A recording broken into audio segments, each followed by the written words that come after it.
வணக்கம் நண்பா. TNSTC latest செய்திகள். தனியார் பேருந்துகளை வாடகைக்கு எடுத்து இயக்குவதை கைவிடுக. முதலமைச்சருக்கு அனைத்து தொழிற்சங்க கூட்டமைப்பு கடிதம்.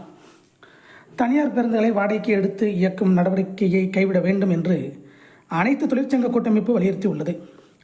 போக்குவரத்து கழகங்களில் செயல்படும் அனைத்து தொழிற்சங்கங்களின் ஆலோசனைக் கூட்டம் செவ்வாய் அன்று நவம்பர் 12 பல்லவ நிலையத்தில் உள்ள CITU சங்க அலுவலகத்தில் நடைபெற்றது. இதையடுத்து தோமுசா, CITU உள்ளிட்ட 9 சங்கங்களின் தலைவர்கள் கையெழுத்திட்ட கடிதம் முதலமைச்சருக்கு அனுப்பப்பட்டுள்ளது. அதில் திருவிழா பண்டிகை நாட்களில் தனியார் பேருந்துகளை வாடகைக்கு எடுத்து இயக்குவது போக்குவரத்து கழகங்களை கடுமையாக பாதிக்கும். எனவே எதிர்காலத்தில் இதனை தவிர்க்க வேண்டும். 25,000 காலி பயணங்களையும் நிரப்ப வேண்டும். ஒப்பந்த அடிப்படையில் நியமனம் செய்வதை கைவிட வேண்டும்.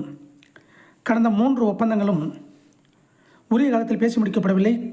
காலதாமதமாக போடப்படும் ஒப்பந்தத்திற்கு உரிய நிலுவைத் தொகையை முழுமையாக வழங்கப்படவில்லை.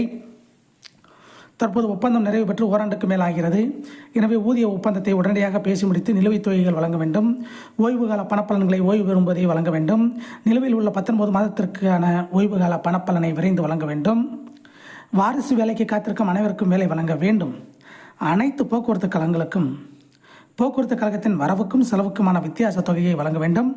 பேருந்து எண்ணிக்கை இயக்க வரைமுறை பணியாளர்கள் எண்ணிக்கை வரையறை செய்தும் பணியிடங்களை ஒழித்து வெளிமுகமை மூலம் பணி மேற்கொள்வது என 31/12/2018 நாளிட்ட அரசாணைகள் 321 முதல் 328 வரையிலான இவற்றை ரத்து செய்ய வேண்டும். இவற்றின் மீது விரைந்து தீர்வு காண வேண்டும்.